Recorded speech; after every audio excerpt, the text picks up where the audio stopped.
가족 사진? 며느리는 남인데 왜 끼어? 네가 끼면 그게 가족 사진이냐? 단체 사진이지.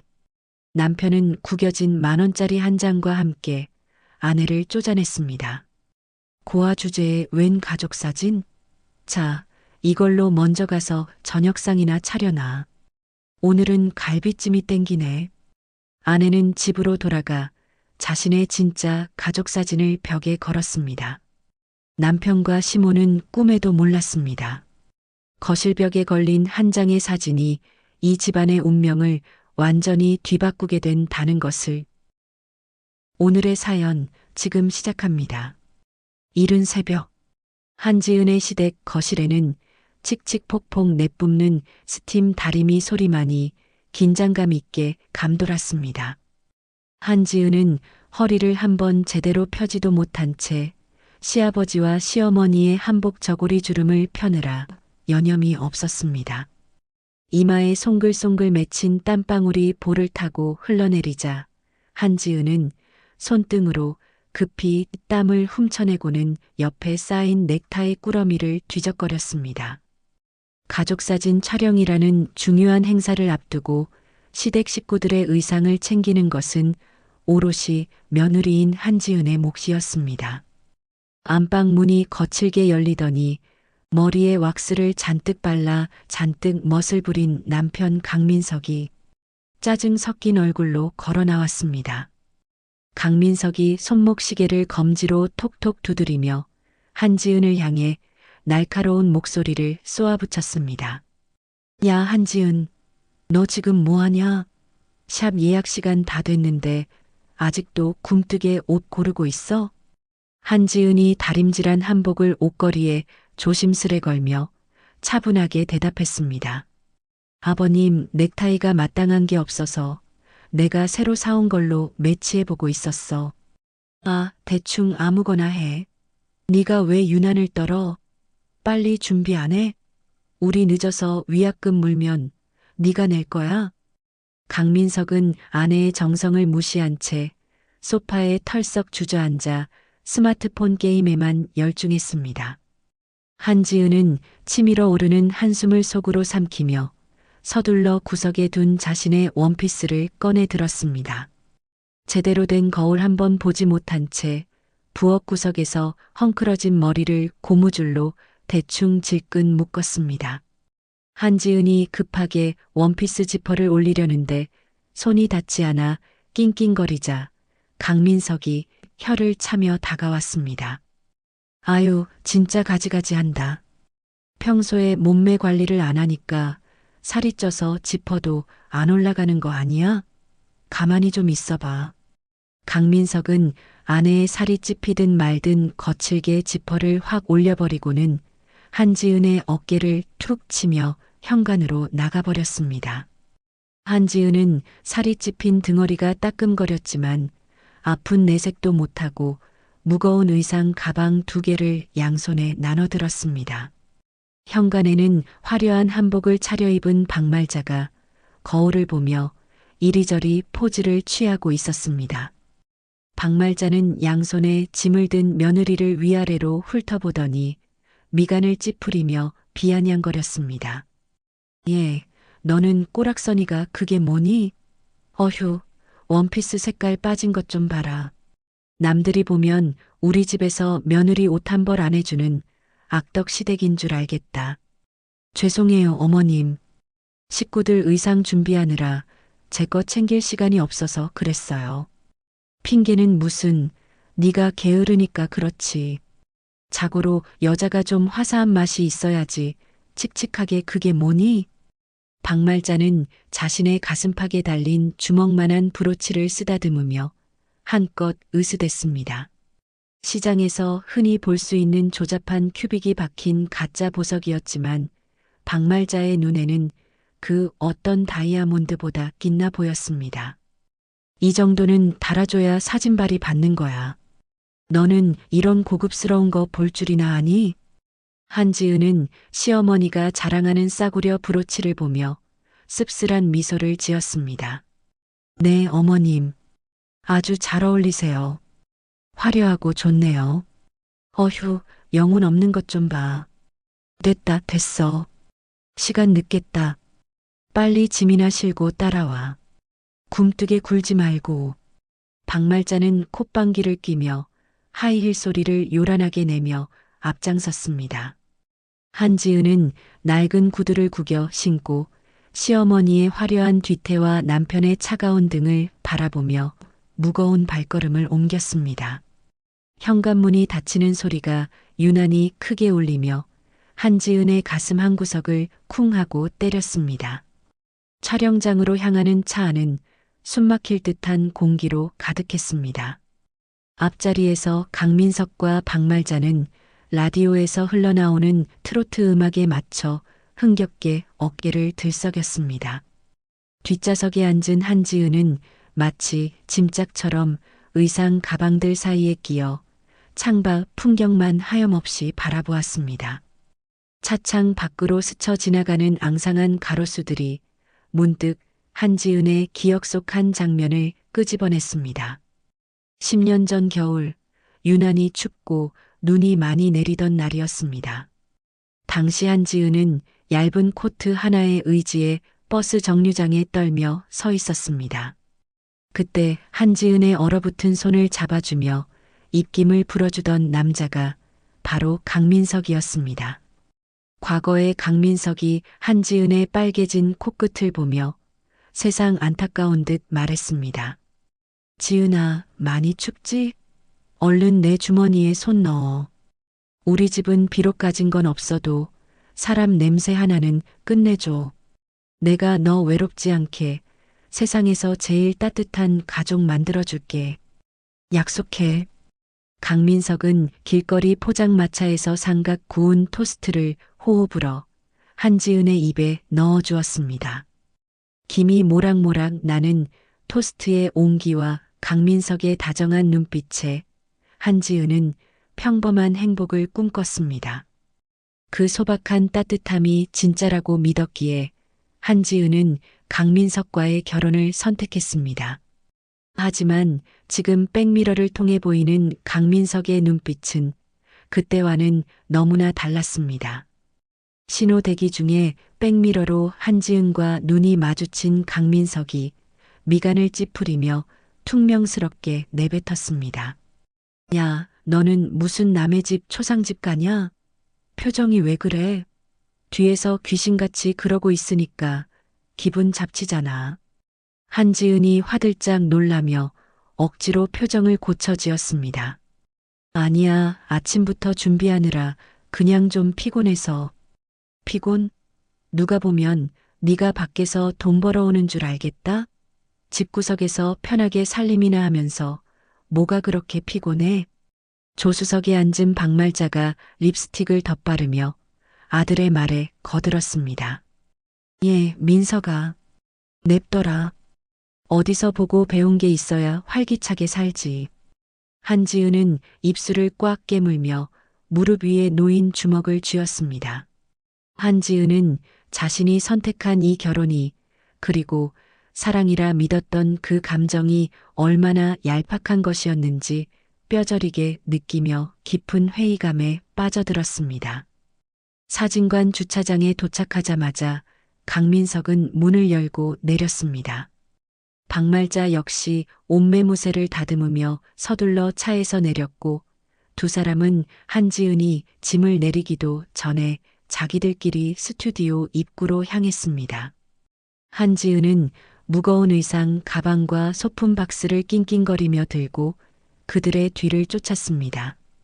스튜디오 입구 유리문 앞에서 한지은이 겨우 그들을 따라잡으며 다급하게 말했습니다. 민서가 같이 가. 짐이 너무 무거워서 혼자 못 들겠어. 앞서가던 강민석이 갑자기 걸음을 멈추고 획 돌아섰습니다. 강민석이 한지은의 가슴팍을 검지로 쿡 찌르며 정색을 하고 말했습니다. 너 지금 어디 들어오려고 그래? 사진 찍으러 온 거잖아. 아까 예약 시간 늦었다며 빨리 들어가야지. 진짜 눈치라고는 밥 말아 먹었냐? 오늘 찍는 건 가족 사진이야. 우리 엄마, 아빠, 그리고 나랑 동생. 이렇게 오붓하게 찍는 거라고. 네가 끼면 그게 가족 사진이냐? 단체 사진이지. 한지은은 귀를 의심했습니다. 무슨 소리야? 나도 엄연한 가족이잖아. 며느리는 가족 아니야? 옆에서 지켜보던 박말자가 부채질을 하며 끼어들었습니다. 아유, 얘. 말귀 좀 알아들어라. 족보에도 없는 남이 사진에 끼면 부정 타. 너는 그냥 밖에서 짐이나 지키고 있어. 박말자는 며느리를 향해 손을 휘휘 저으며 핸드백에서 소금 봉지를 꺼내 뿌리는 신용까지 했습니다. 퇴퇴 부정 탄다. 민석아, 얼른 들어가자. 강민석은 멍하니 서 있는 아내를 비웃듯 바라보며 뒷주머니에서 지갑을 꺼냈습니다. 그리고는 꼬깃꼬깃한 10,000원짜리 지폐 한 장을 꺼내 바닥에 툭 던졌습니다. 자, 이걸로 먼저 가서 저녁상이나 차려놔. 오늘 저녁에는 갈비찜이 땡기네. 강민석은 바닥에 떨어진 돈을 턱짓으로 가리키고는 어머니의 팔짱을 끼고 스튜디오 안으로 들어가 버렸습니다. 유리문 너머로 직원들이 환하게 웃으며 그들을 맞이하는 모습이 보였습니다. 한지은은 흙탕물이 튄 원피스를 입고 차가운 아스팔트 위에 홀로 남겨졌습니다. 바람이 불어와 헝클어진 머리카락이 뺨을 때렸지만 한지은은 충격에 휩싸여 움직일 수 없었습니다. 모멸감과 배신감에 온몸이 사시나무 떨리듯 떨려왔습니다. 눈물이 차올라 시야가 흐릿해질 무렵 한지은의 시선이 길 건너편 건물의 대형 전광판에 머물렀습니다. 전광판에는 한지은의 아버지 한 회장의 얼굴이 대문짝만하게 나오고 있었습니다. 가족, 그래. 내 진짜 가족은 저기에 있는데. 한지은은 바닥에 떨어진 10,000원짜리를 줍는 대신 떨리는 손으로 원피스 주머니 깊숙한 곳에 숨겨두었던 비밀 휴대폰을 꺼냈습니다. 전원 버튼을 누르자 오랫동안 꺼져 있던 화면이 밝게 빛나며 켜졌습니다. 한지은은 단축번호 1번을 꾹 눌렀습니다. 신호가 몇 번 가기도 전에 익숙하고 그리운 목소리가 수화기 너머로 들려왔습니다. 한지은은 터져나오려는 울음을 억지로 삼키며 소매로 거칠게 눈물을 닦아냈습니다. 더 이상 바보처럼 당하고만 있지 않겠다는 도끼가 한지은의 눈동자에 서렸습니다. 네, 아빠, 저예요. 드릴 말씀이 있어요. 한지은은 택시를 잡기 위해 손을 번쩍 들었습니다. 텅 빈 신혼집 거실에는 벽시계 초침 소리만이 째깍거리고 있었습니다. 택시에서 내린 한지은은 현관문을 열자마자 곧장 베란다 구석에 있는 창고 문을 거칠게 열어젖혔습니다. 먼지가 뽀얗게 내려앉은 잡동사니들 틈새로 나무 상자가 눈에 들어왔습니다. 한지은은 떨리는 손으로 상자를 꺼내 거실 바닥에 내려놓고 조심스럽게 뚜껑을 열었습니다. 상자 안에는 흑단 나무 액자가 들어있었고 그 속에는 한지은과 한 회장이 다정하게 웃고 있는 사진이 담겨 있었습니다. 한지은은 망치와 못을 꺼내 거실 소파 맞은편 벽 정중앙에 대고 망치질을 시작했습니다. 쾅, 쾅, 쾅. 벽을 때리는 둔탁한 소리가 마치 한지은이 그동안 억눌러왔던 울분을 토해내는 듯 집안을 울렸습니다. 액자를 걸어둔 한지은은 한참이나 사진 속 아버지의 미소를 바라보다가 결연한 표정으로 안방으로 발걸음을 옮겼습니다. 화장대 위에는 지난 생일에 강민석이 생색을 내며 던져주었던 싸구려 합성 피혁 가방이 놓여 있었습니다. 오다 주었다. 요즘 이게 유행이라며? 비싼 거니까 아껴 써.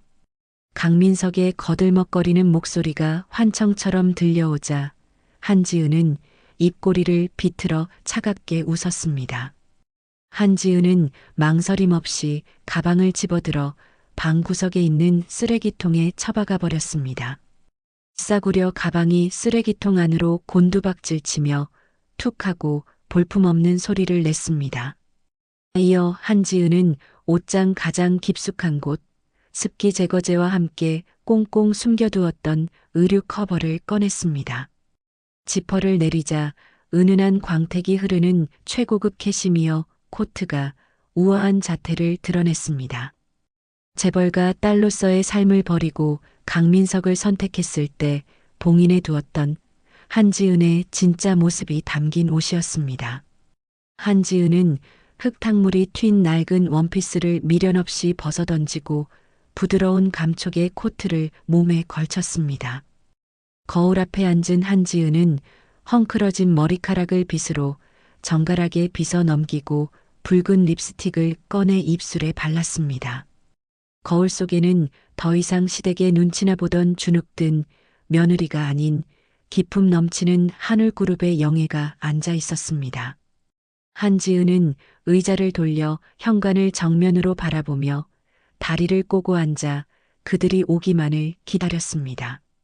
해질녘이 되자 현관 도어록이 요란하게 울리며 시댁 식구들이 들이닥쳤습니다. 가족사진 촬영이 끝나고 밖에서 거나하게 소고기 회식을 하고 왔는지 강민석과 박말자의 얼굴은 술기운에 불구죽죽하게 달아올라 있었습니다. 강민석이 트림을 꺽하며 신발을 아무렇게나 벗어 던지고는 어두컴컴한 거실을 보며 소리를 질렀습니다. 야, 한지은, 사람 왔는데 나와보지도 않아? 그리고 집구석이 왜 이렇게 어두워? 귀신 나올 것처럼 불도 안 켜고 뭐하고 있어? 뒤따라 들어온 박말자 역시 이쑤시개로 이를 쑤시며 짜증 섞인 목소리로 거들었습니다. 아유, 쟤는 진짜 가지가지한다. 남편이랑 시부모가 들어오면 쪼르르 나와서 물이라도 떠와야지. 예, 너 저녁밥은 해놨니? 우리 고기 먹어서 속 느끼하니까 얼큰하게 김치찌개나 끓여와라. 박말자는 부엌으로 향하다가 식탁 위에 물컵 하나 올려져 있지 않은 것을 보고 기가 막힌다는 듯 혀를 찼습니다. 어머 어머, 이것 봐라. 밥상도 안 차려놓고 시위하는 거야 뭐야? 내가 이래서 없는 집 자식은 드리는 게 아니라고 했지. 기본이 안 돼 있어, 기본이. 강민석은 거실 소파에 다리를 꼬고 앉아 있는 아내를 발견하고는 씩씩거리며 다가갔습니다. 야, 너 귀 먹었냐? 엄마가 말하는데 대꾸도 안 해? 그리고 옷꼬라지는 그게 뭐야? 집에서 웬 코트를 입고 난리야? 더위 먹어서 정신 나갔냐? 강민석이 한지은을 향해 삿대질을 하려던 순간 그의 시선이 아내의 뒤편 거실벽 한가운데에 머물렀습니다. 평소라면 결혼식 사진이 걸려 있어야 할 자리에 처음 보는 낯선 노인의 사진이 걸려 있었기 때문입니다. 강민석은 허공에 삿대질하던 손을 멈추고 미간을 찌푸렸습니다. 저게 뭐야? 웬 할아버지 사진이야? 강민석의 말에 부엌에 있던 박말자도 쪼르르 거실로 나왔습니다. 박말자는 액자를 보자마자 기겁을 하며 가슴을 쓸어내렸습니다. 엄마야, 깜짝이야. 아니, 너는 재수없게 산 사람 사는 집에다가 모르는 영정 사진을 걸어놓고 그러니? 너 진짜 미쳤구나? 당장 안 떼. 박말자는 액자 앞으로 다가가더니 코를 찡그리며 액자 테두리를 손가락으로 툭툭 쳤습니다. 그리고 액자는 또 어디서 주워왔어? 요즘 다들 번쩍번쩍한 금장 액자 쓰는데 이건 뭐 다 썩어가는 나무 토막으로 만든 걸 걸어놨어? 색깔도 시커먼 게 꼭 숯덩이 같네. 궁상맞게 진짜. 박말자는 그 액자가 사실은 무형문화재 장인이 흑단으로 깎아 만든 경매가 수천만 원을 호가하는 예술품이라는 사실을 꿈에도 알지 못했습니다. 그저 그녀의 눈에는 금칠이 되어 있지 않은 낡은 나무 조각으로 보일 뿐이었습니다. 한지은은 그런 시어머니의 무식한 발언에도 눈 하나 깜짝하지 않고 천천히 소파에서 일어났습니다. 그녀의 차가운 눈빛이 시댁 식구들을 하나하나 훑고 지나갔습니다. 궁상맞다 하긴 어머님 눈에는 그렇게 보이시겠죠. 뭐, 너 지금 말 다 했니? 이게 어디서 눈을 동그랗게 뜨고 말댔구야. 박말자가 꽥 소리를 질렀지만 한지은은 더 이상 주눅 들지 않았습니다. 오히려 한지은의 입가에는 싸늘한 비소마저 감돌고 있었습니다. 박말자는 며느리의 당당한 태도에 기가 눌리기는커녕 더 화가 나서 팔을 걷어붙였습니다. 그녀는 씩씩거리며 액자를 향해 손을 뻗었습니다.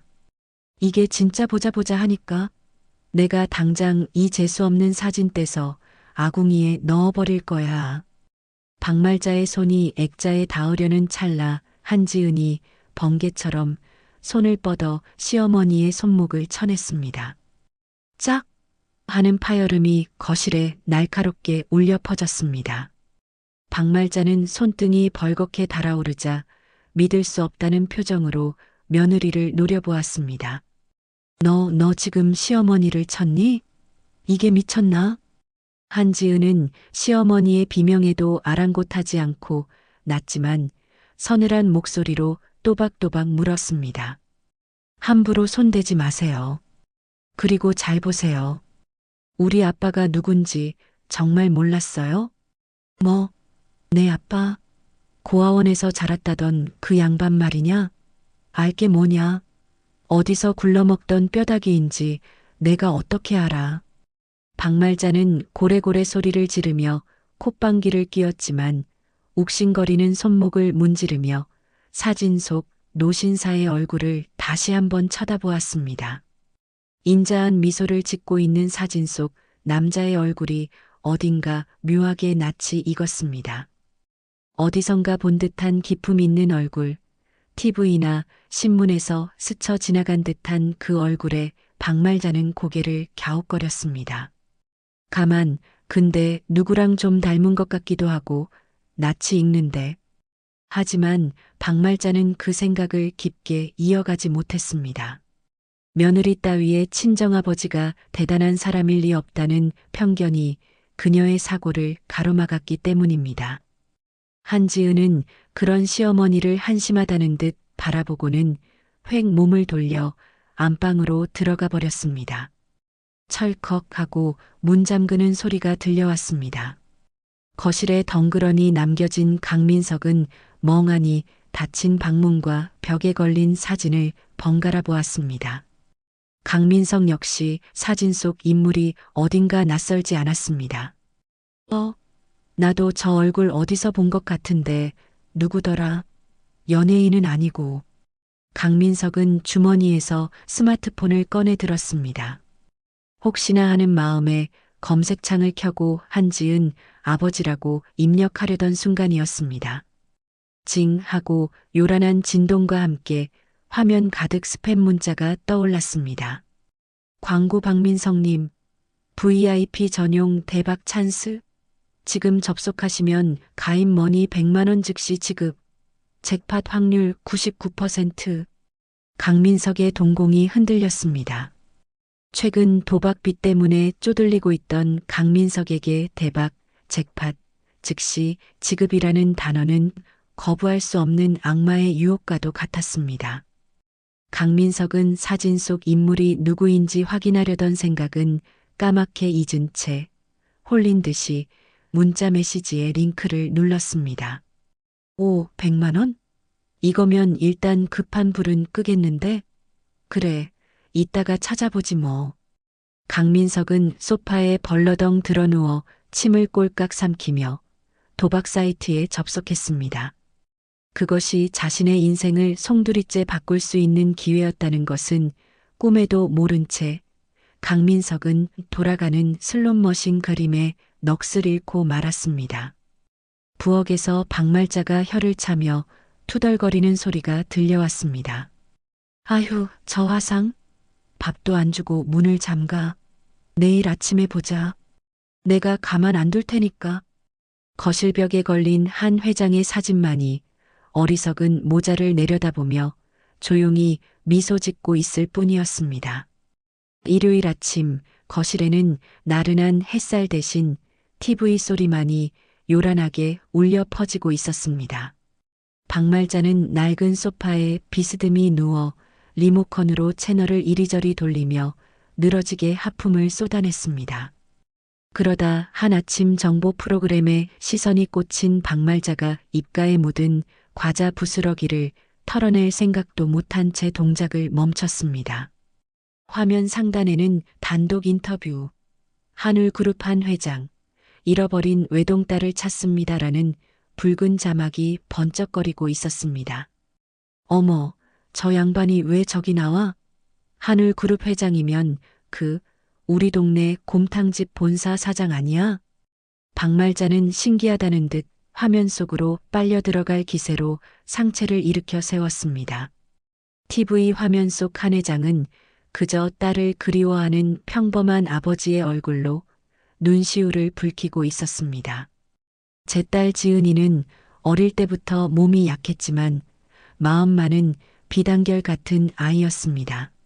부디 이 방송을 보고 있다면 아비에게 연락이라도 다오. 이어 자료화면으로 한 회장이 품에 안고 찍은 어린 딸의 사진이 화면 가득 클로즈업 되었습니다. 박말자는 무심코 과자를 씹다가 입을 떡 벌린 채 그대로 굳어버리고 말았습니다. 화면 속 어린아이의 눈매와 인매가 며느리 한지은의 얼굴과 소름 끼치도록 똑같았기 때문입니다. 박말자의 시선이 천천히 거실벽에 걸린 흑단 액자로 향했습니다. 액자 속에서 환하게 웃고 있는 한지은의 옆에 선 노신사는 지금 TV에 나오고 있는 한 회장과 동일 인물이 분명했습니다. 박말자의 손에서 리모컨이 툭 하고 바닥으로 떨어지며 요란한 소리를 냈습니다.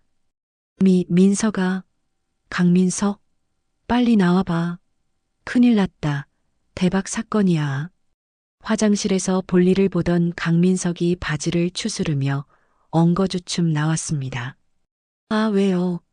아침부터 무슨 소리를 그렇게 질러요? 똥 끊어지게 깜짝 놀랐네. 저기 좀 봐라.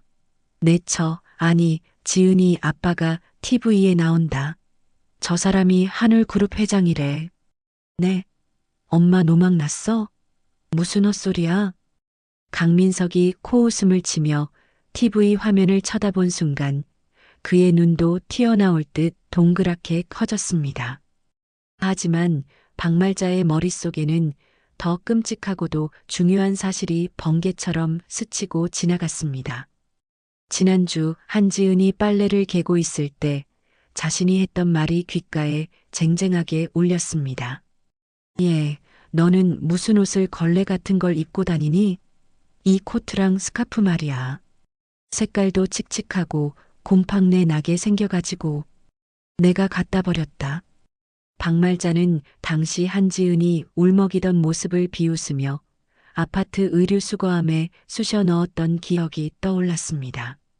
TV 속 리포터가 흥분한 목소리로 멘트를 이어갔습니다. 한 회장님께서 따님에게 선물했다는 저 의상들은 가격만 해도 수천만 원을 호가하며 박말자의 얼굴이 하얗게 질리다 못해 흑빛으로 변했습니다. 수천만 원? 그 걸레 쪼가리가? 박말자는 비명 같은 소리를 지르며 현관으로 뛰쳐나갔습니다. 급한 마음에 슬리퍼 한 짝이 벗겨져 맨발이 복도 차가운 타일에 닿았지만 그런 걸 신경 쓸 겨를이 없었습니다. 박말자는 미친 사람처럼 머리를 산발한 채 아파트 단지 내 분리수거장으로 질주했습니다. 초록색 의류 수거함 앞에 도착한 박말자는 주변 이웃들의 시선 따위는 아랑곳하지 않고 수거함 입구에 매달렸습니다. 안 돼. 내 돈, 내 수천만 원. 다행히 수거함이 꽉 차 있었는지 입구 쪽에 옷가지들이 뭉쳐 있었습니다. 박말자는 수거함 안으로 상반신을 집어넣고 악취가 진동하는 헌 옷들 사이를 맨손으로 미친 듯이 파헤치기 시작했습니다. 손톱 밑에 때가 끼고 코 속으로 퀴퀴한 곰팡내와 음식물 쓰레기 냄새가 훅 끼쳐왔지만 박말자의 눈에는 오로지 돈밖에 보이지 않았습니다. 한참을 허우적거리던 박말자의 손끝에 익숙한 감촉의 천이 잡혔습니다. 김치 국물이 튀어 얼룩덜룩해지고 구겨진 캐시미어 코트와 실크 스카프였습니다. 찾았다. 아이고, 내 새끼. 내가 미쳤지. 이걸 몰라보고. 박말자는 쓰레기 냄새가 배어버린 코트를 얼굴에 비비며 감격의 눈물을 흘렸습니다. 지나가던 경비원이 그 모습을 보고 혀를 찼지만 박말자는 마치 로또 복권이라도 당첨된 사람처럼 옷무더기를 품에 안고 집을 향해 뛰었습니다. 식탁에 앉은 강민석의 손은 덜덜 떨리고 있었습니다. 스마트폰 화면에는 한울그룹 자산 규모 5천억 원 육박이라는 기사 헤드라인이 떠 있었습니다. 강민석은 침을 꼴깍 삼키며 기사 내용을 읽어내려갔습니다. 5천억이면 0이 몇 개야? 숫자를 세던 강민석의 입이 귀에 걸릴 듯 벌어졌습니다. 자신이 그동안 무시하고 구박했던 아내가 사실은 걸어다니는 중소기업이나 다름없었다는 사실이 믿기지 않았습니다. 문득 강민석의 머릿속에 지난날의 기억들이 주마등처럼 스쳐 지나갔습니다. 마트에서 콩나물값 100원이 비싸다며 한지은에게 소리를 지르던 일, 생활비를 아껴 쓰라며 가계부를 집어 던지던 일, 그리고 어제 사진관 주차장에서 10,000원짜리 한 장을 바닥에 던져주던 일까지 떠올랐습니다. 강민석의 얼굴이 수치심으로 붉게 달아올랐습니다. 아, 쪽팔리게 진짜 내가 미쳤지. 황금알을 낳는 거위를 발로 걷어찼네. 하지만 수치심은 아주 잠시뿐이었습니다. 강민석의 눈빛은 금세 비릿한 탐욕으로 번들거기 시작했습니다. 그는 계산기 어플을 켜고 5천억을 은행 이자로 환산하면 한 달에 얼마가 들어오는지 두드려 보았습니다. 야, 이거 이자만 받아도 평생 놀고 먹겠는데? 내가 이제 재벌가 사위가 되는 거야? 강남에 빌딩도 사고 외제차도 뽑고 회사 때려치워야겠다. 장인어른한테 한 자리 달라고 하면 상무? 아니지. 전무 정도는 그냥 주시겠지? 강민석은 벌써 한울그룹의 임원이라도 된 양 거드름을 피우며 다리를 떨었습니다. 그때 현관문이 열리고 박말자가 헐떡거리며 들어왔습니다. 그녀의 품에는 냄새나는 옷뭉치가 소중하게 안겨 있었습니다. 민석아, 엄마가 찾아왔다. 이거 봐라. 이게 다 돈이다 돈. 수천만 원짜리래. 박말자는 코트와 스카프를 식탁 위에 펼쳐놓으며 흥분해서 침을 튀겼습니다. 음식물 쓰레기 냄새가 확 풍겼지만 모자에게는 그 냄새마저 향기롭게 느껴지는 듯 했습니다. 엄마, 대박이에요. 나 인터넷 찾아봤는데 장인어른 재산이 5천억이래요. 5천억. 우리 이제 팔자 고쳤어요. 오메, 5천억? 그게 다 우리 거라는 거지? 아이고, 우리 며느리 복덩어리인 줄도 모르고 내가 너무 구박했네. 야, 얼른 이거 세탁소 맡겨라. 아니야, 내가 손빨래 해야지. 귀한 건데. 박말자는 옷가지를 다시 품에 안고 세탁기 쪽으로 가면서도 입이 찢어져라 웃었습니다. 강민석 역시 희죽거리며 한지은이 있는 안방문을 바라보았습니다. 지은이 자고 있나? 내가 들어가서 모닝키스라도 해줘야겠네. 여보, 우리 마누라. 두 모녀는 이미 한지은이 자신들을 용서할 것이라, 아니 용서해야만 한다고 착각하고 있었습니다. 가족이라는 이름으로 묶여 있으니 돈만 보고 넙죽 엎드리면 모든 것이 해결될 것이라 믿는 어리석은 김칫국 들이켜기였습니다. 그때 굳게 닫혀있던 안방문이 벌컥 열렸습니다. 강민석과 박말자가 화들짝 놀라 돌아본 곳에는 한지은이 서늘한 표정으로 서 있었습니다.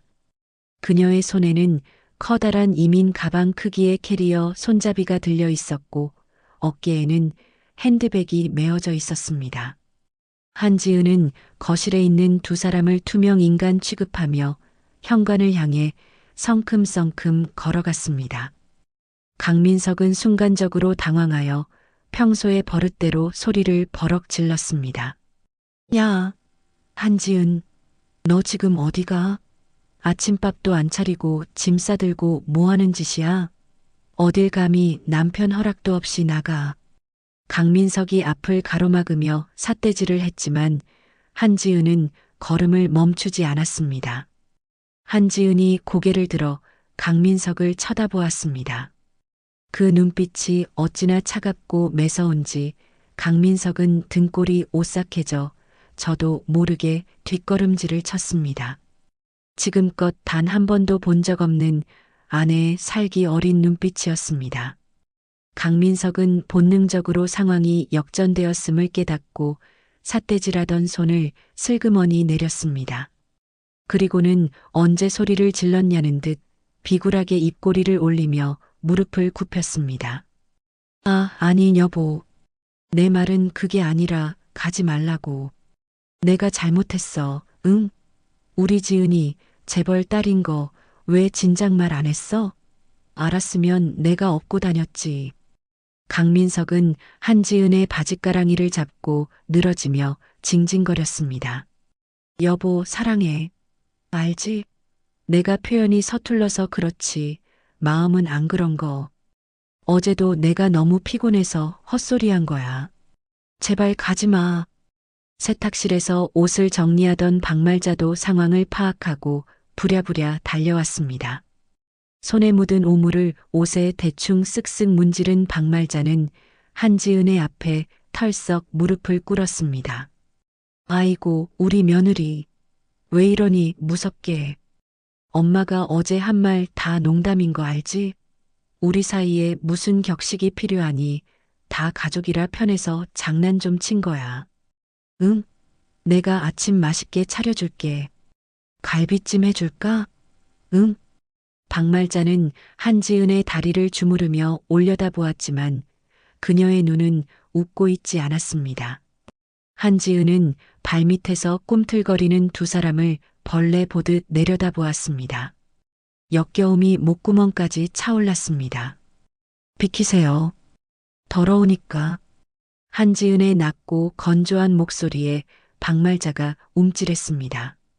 하지만 강민석은 포기하지 않고 현관문 앞을 몸으로 막아섰습니다. 못 가. 절대 못 가. 놔두고 가면 이혼인 줄 알아.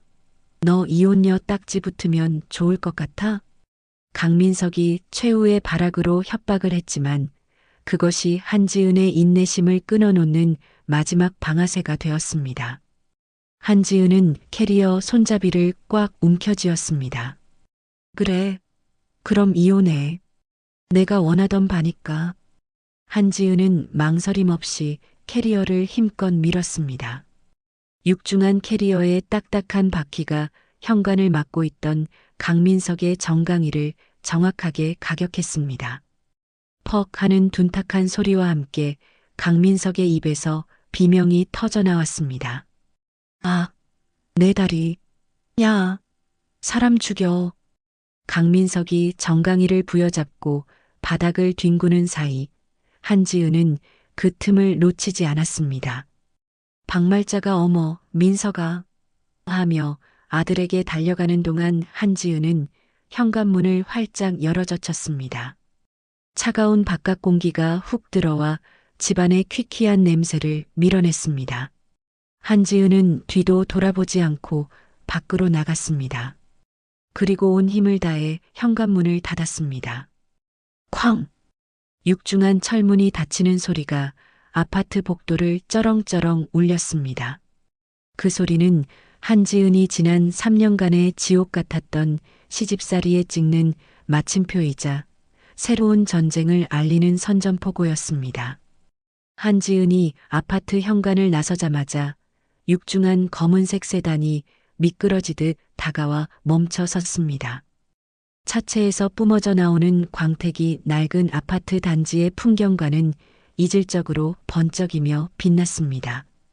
운전석에서 내린 제복 차림의 수행기사가 허리를 90도로 굽혀 깍듯하게 인사하며 뒷좌석 문을 열었습니다. 열린 문 너머로 중후한 가죽 시트에 앉아 있는 한 회장의 모습이 보였고 그는 세상에서 가장 인자한 미소로 딸을 맞이했습니다. 한지은이 차에 오르자마자 뛰쳐나온 강민석과 박말자는 그 광경을 보고 넋이 나간 듯 입을 다물지 못했습니다. 강민석은 방금 캐리어에 차인 정강이가 욱신거리는 것도 잊은 채 멀어져 가는 최고급 세단의 뒷공무니만 멍하니 바라보았습니다. 아파트 화단에서 동네 아주머니들이 웅성거리기 시작했습니다. 어머, 저 차 봐라. 저거 회장님들이나 타는 차 아니야? 102호 며느리가 저걸 타고 가네. 아니, 시어머니가 며느리 보고 거진에 모내하더니 저게 무슨 일이래? 며느리가 로또라도 맞았나? 이웃들의 수군거림이 귀에 들어오자 박말자는 얼굴이 벌겋게 달아올라 참을 수 없다는 듯 베란다 방충망을 확 열어젖혔습니다. 박말자는 목에 핏대를 세우며 동리가 떠나가라 고래고래 소리를 질렀습니다.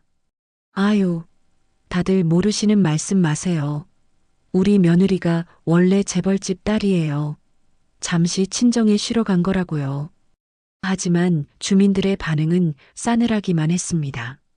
평소 며느리 흉을 보던 박말자의 표독스러운 입놀림을 기억하지 못하는 사람은 아무도 없었습니다. 옆동에 사는 영희 엄마가 혀를 끌끌 차며 큰 소리로 비웃었습니다. 며느리가 고아라고 동네방네 떠들고 다니더니 이제 와서 재벌 딸이래. 아주 태세 전환이 우사인 볼트 저리 가라네. 쯧쯧, 사람이 염치가 있어야지. 주변에서 키득거리는 비웃음 소리가 터져 나오자 박말자는 분에 못 이겨 씩씩거리며 베란다 창문을 쾅 소리가 나도록 닫아버렸습니다. 거실로 들어온 박말자는 분이 풀리지 않는지 애꿎은 쿠션을 집어 던지며 바닥을 굴렀습니다. 아이고 분해라. 내가 전현이 부잣집 딸년인 걸 진작 알았으면. 민석아, 너는 뭐하니? 당장 전화해서 빌기라도 해라. 강민석은 창문 너머로 사라진 세단의 잔상을 쫓으며 허공에 대고 중얼거렸습니다. 전화, 그래, 전화를 해야지. 근데 엄마, 나 다리가 너무 아파서 못 움직이겠어. 어리석은 모자가 서로를 탓하며 볶아대고 있을 때 검은 세단은 유유히 아파트 단지를 빠져나갔습니다. 도심의 화려한 스카이라인이 한눈에 내려다 보이는 최고급 호텔의 프라이빗 룸은 고요하고 아늑했습니다. 한지은은 아버지 한 회장과 마주 앉아 그동안 목구멍에 걸려 넘기지 못했던 말들을 따뜻한 스프와 함께 천천히 삼켜냈습니다. 한 회장은 식사 내내 잃어버렸던 딸의 얼굴에서 눈을 떼지 못했습니다. 그는 한지은이 물컵을 쥐고 있는 손을 가만히 내려다보았습니다. 곱디고 왔던 외동딸의 손마디는 굵어져 있었고 손끝은 거칠게 갈라져 있었습니다. 한 회장의 눈시울이 붉어지며 떨리는 손으로 한지은의 손을 감싸 쥐었습니다. 지은아, 이 못난 애비를 용서해라. 네가 사랑한다고 해서 그저 믿고 보냈는데 내 귀한 딸 손이 이렇게 망가지도록 두다니 내가 죄인이다. 아버지의 투박하지만 따뜻한 온기가 전해지자 한지은의 눈에서도 참았던 눈물이 툭 떨어져 테이블볼을 적셨습니다. 하지만 한지은은 곧 눈물을 닦아내고 담담하게 미소 지었습니다. 아니에요, 아빠. 제가 선택한 길이었잖아요. 비록 그 끝이 낭떠러지였지만 덕분에 세상 무서운 줄 알게 됐어요. 이제라도 제자리로 돌아와서 다행이에요. 그래, 고생 많았다. 이제 다 잊어라. 그 파렴치한 놈들, 내가 당장이라도 밟아버릴 수 있다. 내일 당장 변호인단 꾸려서 그 집구석을 쑥대밭으로 만들어주마. 감히 내 딸을 식모 취급을 해? 한 회장의 목소리에는 서리빨 같은 분노가 서려 있었습니다. 요식업계의 호랑이라 불리는 그의 성정대로라면 강민석의 집안 따위는 손가락 하나로 가루로 만들 수 있었습니다. 하지만 한지은은 고개를 가로저으며 단호한 눈빛으로 아버지를 바라보았습니다. 아니요, 아빠. 그렇게 하지 마세요. 아빠 힘으로 밟아버리면 그 사람들은 자신들이 힘이 없어서 당했다고 생각할 거예요. 억울해하면서 평생 피해자 코스프레나 하겠죠. 그럼 어쩌자는 거냐? 그냥 두고 보자는 거냐? 제가 할게요. 제 힘으로 정리하고 싶어요. 아빠는 딱 하나만 도와주세요. 한지은은 잠시 말을 멈추고 물잔을 만지작거렸습니다. 그녀의 눈동자 속에 서늘한 불꽃이 일렁였습니다. 그 사람들이 제 배경을 이용해서 욕심을 부릴 때 법적으로 보호받지 못하게만 해주세요. 그들이 스스로 파놓은 함정에 빠져서 자멸하는 걸 보고 싶어요. 그게 제가 그들에게 줄 수 있는 가장 완벽한 복수예요. 한 회장은 딸의 결연한 표정을 잠시 응시하더니 이내 무겁게 고개를 끄덕였습니다. 딸은 더 이상 보호가 필요한 어린아이가 아니었습니다. 상처를 딛고 일어선 한지은은 아버지보다 더 냉철하고 강인해져 있었습니다. 알겠다. 내 뜻대로 하마. 김 실장, 지금 당장 지은이가 말한 대로 조치 취해. 한 회장의 지시가 떨어지자 문 밖에서 대기하던 비서실장이 들어와 정중히 고개를 숙였습니다. 한지은은 창밖의 야경을 바라보며 와인 잔을 들었습니다. 잔 속에 비친 붉은 액체가 마치 앞으로 다가올 파국을 예고하는 듯 검붉게 빛났습니다. 며칠 후 강민석의 회사 사무실. 강민석의 자리에는 불안한 기류가 흘렀습니다. 강민석은 모니터 화면은 쳐다보지도 않은 채 스마트폰만 뚫어져라 노려보고 있었습니다. 화면에는 수신 거부됨이라는 메시지가 야속하게 떠 있었습니다. 아, 진짜. 전화를 왜 안 받아? 문자도 다 씹고 밀당하는 거야, 뭐야? 강민석은 한지은에게 수십 통의 전화를 걸었지만 돌아오는 것은 차가운 기계음 뿐이었습니다. 초조해진 강민석이 손톱을 물어뜯고 있을 때 낯선 남자가 서류 가방을 들고 강민석의 자리로 다가왔습니다. 한지은의 배경을 노리고 접근한 전문 사기꾼 최 브로커였습니다. 최 브로커는 사람 좋은 미소를 지으며 명함을 내밀었습니다. 말씀 많이 들었습니다. 한울그룹 사위분이시라고요? 이렇게 뵙게 되어 영광입니다. 한울그룹 사위라는 말에 강민석의 귀가 번쩍 뜨였습니다. 강민석은 주위를 두리번거리며 으쓱해진 어깨를 펴고 헛기침을 했습니다. 아, 네. 뭐, 그렇습니다만. 무슨 일로 오셨는지? 최 브로커는 목소리를 낮추며 강민석의 귓가에 은밀하게 속삭였습니다. 다름이 아니라 사장님께만 특별히 드리는 고급 정보가 있어서요. 한 회장님께서 이번에 비공개로 추진하시는 신규 계열사 상장건입니다. 내부자들만 아름아름 들어가는 건데 사위분이시니 특별히 기회를 드려야죠. 최 브로커는 서류 가방에서 두툼한 사업 계획서와 주식 양도 계약서를 꺼내 강민석의 책상 위에 펼쳤습니다. 서류에는 극비, 내부자 거래 같은 자극적인 문구들이 붉은 도장으로 찍혀 있었습니다. 강민석은 침을 꼴깍 삼키며 서류를 훑어보았습니다. 수익률 500% 보장이라는 문구가 강민석의 눈을 멀게 했습니다. 이게 정말 사실입니까? 500%나요? 그럼요. 장인어른 회사인데 의심하십니까? 지금 사모님과 사이가 좀 서먹하시다면서요? 이럴 때일수록 사장님께서 능력을 보여주셔야죠. 남자도 재력이 있어야 아내분하고 대등해지는 거 아니겠습니까? 최 브로커의 말은 강민석의 가장 아픈 열등감을 정확하게 찔렀습니다. 강민석의 얼굴이 울그락불그락해졌습니다. 한지은이 떠나던 날 자신을 벌레 보듯 하던 그 눈빛이 떠올라 견딜 수가 없었습니다. 그래요, 맞습니다. 내가 돈이 없어서 무시당한 거지. 내가 돈만 있으면 지은이도 다시 기어들어올 거야. 강민석의 눈빛이 탐욕으로 번들거렸습니다. 이것은 단순한 투자가 아니라 무너진 자존심을 회복하고 아내를 다시 자신의 발 아래 꼴릴 수 있는 유일한 대박 기회로 보였습니다. 강민석은 그 길로 은행 대출부터 알아보기 시작했습니다. 하지만 신용대출 한도는 턱없이 부족했습니다. 결국 강민석은 최 브로커가 소개해준 사채업자에게까지 전화를 걸었습니다. 거기서 융통 가능한 금액이 얼마라고요? 이자는 상관없습니다.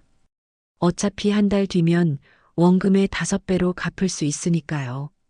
강민석은 사무실 구석진 회의실에서 떨리는 손으로 인감도장을 꺼냈습니다.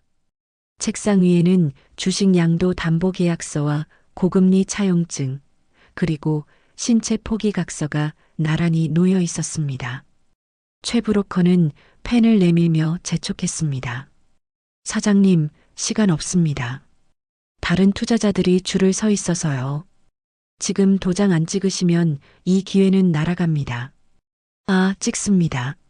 찍어요. 강민석은 망설임 없이 인주를 듬뿍 묻혀 서류마다 쾅, 쾅 소리가 나도록 도장을 찍었습니다. 붉은 인주 자국이 선명하게 찍히는 순간 최 브로커의 입가에는 비릿한 미소가 스쳐 지나갔습니다. 최 브로커는 서류를 챙겨 넣으며 강민석의 손을 맞잡았습니다. 축하드립니다, 사장님. 이제 곧 수백억 자산가가 되시겠네요. 미리 인사드리겠습니다. 최 브로커가 회의실을 나가자 강민석은 의자 깊숙이 몸을 파묻으며 환희에 찬 한숨을 내쉬었습니다. 천장에 달린 형광등 불빛이 마치 쏟아지는 금화처럼 보였습니다. 하하, 500억이면 강남의 빌딩 사고 지은이한테는 그래, 명품 가방 하나 사주면서 용서해줘야지. 강민석은 양복 안주머니에서 미리 작성해둔 사표 봉투를 꺼내 만지작거렸습니다. 상상 속에서 그는 이미 한울그룹의 전무였고 한지은은 그의 다리를 주무르며 애원하고 있었습니다. 강민석은 텅 빈 회의실에서 혼자 실실 웃음을 흘리며 다가올 파멸은 꿈에도 모른 채 달콤한 망상에 젖어들었습니다. 한편 서울 시내 최고급 호텔, 은은한 클래식 선율이 흐르는 가운데 정재계 인사들과 유명 연예인들이 샴페인 잔을 들고 담소를 나누고 있었습니다. 단상 위에 선 한 회장이 마이크를 잡고 인자한 미소로 하객들을 둘러보았습니다. 오늘 이 뜻깊은 자리에 제 인생의 가장 큰 자랑이자 보물인 제 딸을 소개합니다. 한지은 이사입니다. 웅장한 음악과 함께 스포트라이트가 계단 위를 비추자 순백의 드레스를 입은 한지은이 모습을 드러냈습니다. 과거 시댁에서 헐렁한 티셔츠에 낡은 몸빼 바지를 입고 걸레질을 하던 모습은 온데간데 없었습니다. 전문가의 손길로 세팅된 우아한 헤어스타일과 반짝이는 다이아몬드 목걸이는 그녀를 마치 여왕처럼 보이게 만들었습니다. 한지은이 계단을 천천히 내려오자 사람들은 감탄사를 터뜨리며 아낌없는 박수를 보냈습니다. 와, 저분이 그 숨겨진 딸이라고? 정말 미인이네. 한 회장이 꽁꽁 숨겨둘 만했어. 기품이 흘러넘치잖아. 그때 파티장 입구 쪽에서 쿵쾅거리는 소음과 함께 날카로운 비명소리가 들려왔습니다. 이거 안 나? 내가 누군지 알아? 저기 저 회장 사돈이라고. 사돈. 비키라고요. 내 마누라가 저기 있는데 왜 못 들어가게 해? 우아하던 파티장의 분위기가 순식간에 찬물을 끼얹은 듯 조용해졌습니다. 입구에서는 경호원들과 실랑이를 벌이는 박말자와 강민석의 모습이 보였습니다. 박말자는 시장에서 산 인조 모피 코트를 입고 있었고 머리는 헝클어져 산발이었습니다. 강민석 역시 며칠 동안 제대로 씻지 못해 기름진 머리에 넥타이는 비뚤어진 채 땀을 뻘뻘 흘리고 있었습니다. 경호원들이 팔로 바리케이드를 치며 그들을 막아섰습니다. 초대장 없으시면 입장 불가합니다. 돌아가십시오. 아따, 이 양반들이 말귀를 못 알아먹네. 저기 한지은이 내 며느리라니까. 며느리 보러 시어머니가 왔는데 초대장이 무슨 소용이야. 박말자가 경호원의 팔을 물어뜯을 기세로 달려들며 고래고래 소리를 질렀습니다. 여보, 지은아, 나 여기 있어. 민석이 왔어. 파티장에 있던 귀빈들이 눈살을 찌푸리며 수군거리기 시작했습니다. 경비가 왜 저렇게 허술해?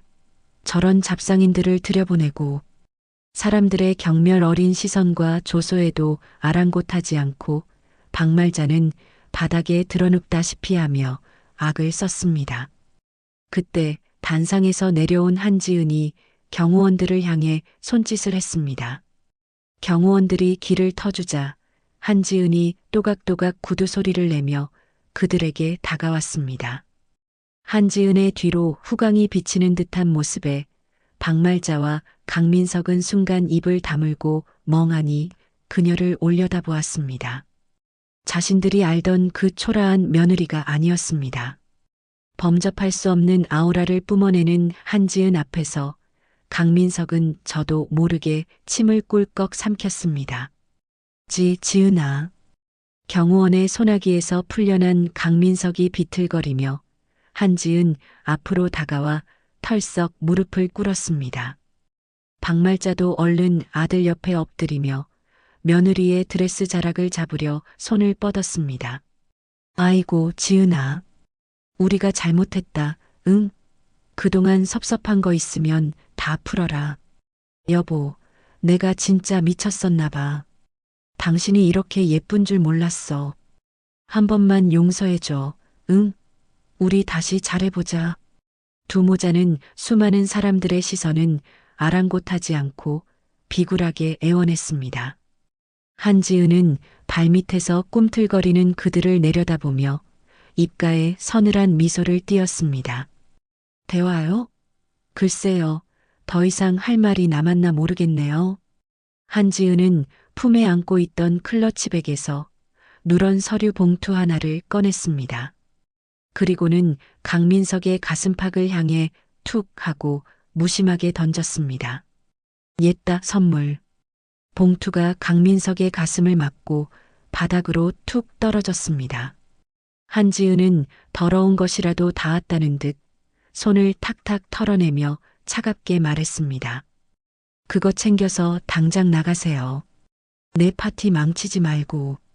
강민석은 바닥에 떨어진 봉투를 허둥지둥 집어들었습니다. 떨리는 손으로 봉투 입구를 찢듯이 열자 하얀 서류 뭉치가 쏟아져 나왔습니다. 서류에는 이혼 소장이라는 굵은 글씨가 선명하게 박혀 있었고 그 뒤에는 부동산 인도 명령 신청서와 전세 보증금 반환 채권 가압류 통지서가 줄줄이 딸려 나왔습니다. 강민석이 눈을 동그랗게 뜨고 더듬거렸습니다. 이게 다 뭐야? 이혼? 부동산 인도? 옆에서 훔쳐보던 박말자가 기겁하며 아들의 팔을 잡고 흔들었습니다. 아니, 이게 무슨 소리냐? 집을 내놓으라니? 네가 우리를 길바닥에 나앉게 하려고 작정을 했구나. 한지은이 팔짱을 끼고 삐딱하게 서서 그들을 내려다보며 말했습니다.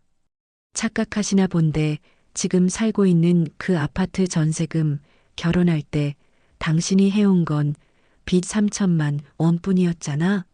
내 돈으로 얻은 집이니 내가 나가라고 하는 건 당연한 권리 아닌가요? 강민석의 얼굴이 하얗게 질렸습니다. 당장 쫓겨나면 갈 곳이라곤 곰팡이 핀 반지하 월세방밖에 없다는 사실이 뼈저리게 다가왔습니다. 너 진짜 너무한다. 부부 사이에 어떻게 이렇게 칼같이 굴 수가 있어? 우리가 산 정이 얼만데. 지나가던 개가 웃겠네. 3년 동안 식모살이 시킨 게 정이야? 이번 주 내로 짐 빼세요. 안 그러면 법원 집행관 대동해서 강제로 끌어낼 거니까. 한지은의 목소리는 얼음장처럼 차가웠고 단호했습니다. 하지만 그 순간 강민석의 머릿속에 며칠 전 최 브로커와 계약했던 500억 대박 투자가 번개처럼 스쳐 지나갔습니다. 그래, 나한테는 그게 있지. 내가 왜 이깟 여자한테 굽신거려야 해? 나도 곧 재벌인데. 강민석의 눈빛이 순식간에 비굴함에서 오만함으로 바뀌었습니다. 그는 바닥에 흩어진 서류들을 거칠게 움켜쥐더니 짐짓 여유로운 척 콧방귀를 뀌었습니다. 아, 그래, 좋다 좋아. 더러워서 안 가진다, 안 가져. 그깟 전세금 너나 처먹어라. 강민석은 비틀거리며 자리에서 일어나더니 옷매무새를 가다듬으며 큰 소리를 쳤습니다. 야, 한지은, 너 나중에 후회하지 마라. 나도 이제 곧 너만큼, 아니, 너보다 더 큰 부자 될 거니까. 그때 가서 다시 매달려도 국물도 없을 줄 알아. 옆에 있던 박말자도 아들의 태세 전환에 덩달아 허리에 손을 얹고 소리쳤습니다. 그래, 우리 아들 이제 사업해서 회장님 소리 들을 사람이다. 너 같은 거 없어도 줄을 서는 여자가 트럭으로 한 트럭이야. 위자료나 넉넉히 내놔라. 강민석은 한지은의 코앞까지 다가가 검지를 흔들며 으름장을 놓았습니다. 들었지? 이혼해 줄 테니까 위자료나 준비해.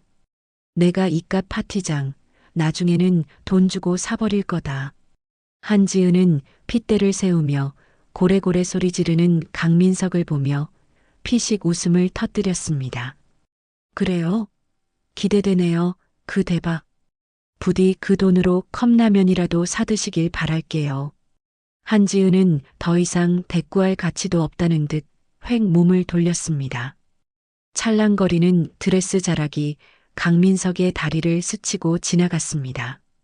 한지은은 당당한 걸음걸이로 파티장 안으로 걸어 들어갔고 수많은 인파 속으로 사라졌습니다.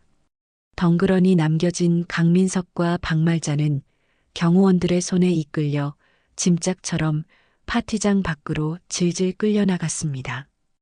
호텔 회전문을 통과해 찬바람이 부는 거리로 내동댕이 쳐진 강민석은 닫힌 유리문 너머의 화려한 불빛을 향해 악을 썼습니다. 두고 봐. 내가 이대로 무너질 것 같아? 며칠만 기다려라. 내가 현금 싸들고 와서 내 면상에 뿌려줄 테니까. 강민석의 고함 소리는 지나가는 자동차 소음에 묻혀 허공으로 흩어졌습니다. 그의 주머니 속에는 한지은이 준 이혼 소장과 아직 실체를 모르는 계약서만이 구겨진 채 함께 들어 있었습니다. 법원 앞 삭막한 회색 건물들 사이로 찬바람이 불어와 옷깃을 여미게 만드는 오후였습니다. 이혼 조정 기일에 맞춰 법원을 찾은 한지은이 로비에 들어서자 기둥 뒤에 숨어있던 강민석이 기다렸다는 듯 튀어나와 앞을 가로막았습니다. 강민석은 며칠 전 파티장에서 쫓겨날 때의 비굴함은 온데간데 없이 턱을 치켜들고 의기양양한 표정을 짓고 있었습니다. 그는 품에서 꼬깃꼬깃해진 서류 한 장을 꺼내 한지은의 코앞에 들이밀었습니다. 야, 한지은. 왔냐? 내 변호사가 그러는데 재산 분할 기여도 50%는 기본이라더라. 너의 아버지가 준 아파트, 그리고 네가 가지고 있는 한울그룹 주식까지 싹 다 반으로 나눠. 안 그러면 도장 못 찍어준다. 한지은은 기가 차다는 듯 헛웃음을 흘리며 강민석을 응시했습니다. 기여도? 당신이 결혼 생활 동안 한 거라고는 도박빚 만들고 시어머니랑 합세해서 나 구박한 것밖에 없는데 무슨 기여도를 말하는 거죠? 말 함부로 하지 마. 감히 속이고 결혼한 주제에 어디서 큰 소리야? 그리고 위자료도 넉넉히 준비해. 나 정신적 충격받아서 약 먹고 다니는 거 안 보여? 강민석은 약봉지를 흔들어대며 과장된 몸짓을 취했습니다. 한지은이 무시하고 지나가려 하자 강민석은 다급하게 스마트폰 화면을 켜서 한지은의 눈앞에 흔들었습니다. 화면에는 유명 인터넷 커뮤니티 게시판에 글쓰기 창이 띄워져 있었고 제목에는 자극적인 문구가 적혀 있었습니다. 충격 단독 재벌가 며느리의 두 얼굴, 조강 지쳐버리고 시댁 쫓아낸 폐륜을 고발합니다. 보이지? 엔터키 하나만 누르면 이거 전송된다. 네가 아무리 재벌 딸이라도 여론은 못 이길걸? 내 아빠 회사 불매 운동까지 벌어지게 해줄까? 그러니까 좋게 말할 때 현금으로 50억, 딱 50억만 입금해. 그럼 내가 조용히 물러나 줄게. 강민석의 눈은 이미 50억이라는 숫자에 취해 이성을 잃은 상태였습니다. 최 브로커에게서 곧 투자 수익금이 입금될 것이라는 연락을 받은 직후라 그의 어깨에는 헛바람이 잔뜩 들어가 있었습니다. 한지은은 눈 하나 깜짝하지 않고 옆에 서 있던 변호사에게 고갯짓을 했습니다. 변호사는 말없이 녹음기를 강민석의 입가에 들이밀었습니다. 강민석 씨, 지금 하신 말씀 전부 협박 및 공갈 미수 혐의로 증거 수집되었습니다. 계속하시겠습니까? 협박?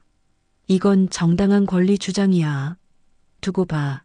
내가 돈방석에 앉는 순간 너희들은 다 끝이야. 강민석은 씩씩거리며 법원 건물을 빠져나갔습니다. 같은 시각 박말자 역시 동네 시장통을 누비며 여론몰이의 한창이었습니다. 생선가게 좌판 앞에 선 박말자는 손수건으로 눈물을 찍어 바르는 신용을 하며 목소리를 높였습니다. 아이고, 김 사장, 내 말 좀 들어봐요. 우리 며느리가 글쎄 돈 좀 있다고 시어머니를 개쫓듯이 쫓아냈지 뭐예요?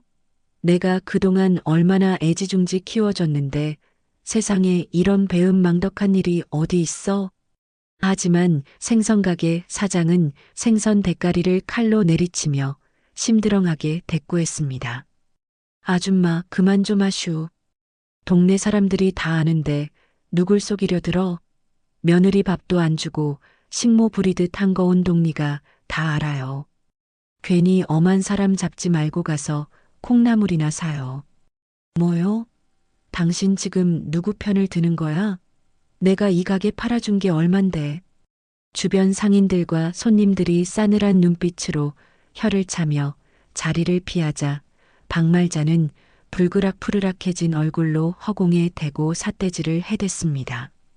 한지은은 법원 창밖으로 멀어지는 강민석의 뒷모습을 보며 나지막이 중얼거렸습니다. 그래, 짖을 수 있을 때 실컷 짖어도. 그게 마지막 일 테니까. 강남의 화려한 수입차 매장 강민석은 번쩍이는 최고급 세단의 보닛을 쓰다듬으며 황홀경에 빠져 있었습니다. 매장 직원이 깍듯하게 허리를 굽히며 계약서를 내밀었습니다. 고객님, 안목이 대단하십니다. 이 모델은 국내에 몇 대 없는 풀옵션 사양입니다. 가격이 좀 나가는데 결제는 어떻게 도와드릴까요? 강민석은 계약서를 낚아채듯 받아들고는 짐짓 거만한 표정으로 볼펜을 돌렸습니다. 아, 뭐 돈이야 썩어나게 들어올 텐데. 일단 전액 할부로 합시다. 제일 비싼 걸로 옵션도 싹 다 넣어서 출고해줘요. 당장 오늘 탈 수 있게. 네, 알겠습니다. 바로 준비해드리겠습니다. 사장님. 강민석은 사장님이라는 호칭에 기분이 날아갈 듯 했습니다. 그는 곧바로 동창회 단체 채팅방에 새 차 사진을 찍어 올리며 허세를 부렸습니다. 다들 잘 지내냐? 오늘 밤에 강남 클럽으로 다 모여. 술값은 내가 쏜다. 강민석이 친구들의 부러움 섞인 답장을 받으며 엑셀러레이터를 밟는 순간 엔진 소리가 웅장하게 울려 퍼졌습니다. 한편 박말자는 양손 가득 명품 쇼핑백을 들고 청담동의 유명 명품 중고샵으로 들어섰습니다. 지난번 쓰레기 수거함에서 건져낸 한지은의 코트와 스카프, 가방을 팔아 목돈을 챙길 심산이었습니다. 박말자는 도도한 표정으로 카운터에 쇼핑백을 털썩 올려놓았습니다. 이거 감정 좀 해봐요. 하늘그룹 사모님이 입던 거니까 못해도 몇 천만 원은 받을 거야. 현금으로 바로 줘요.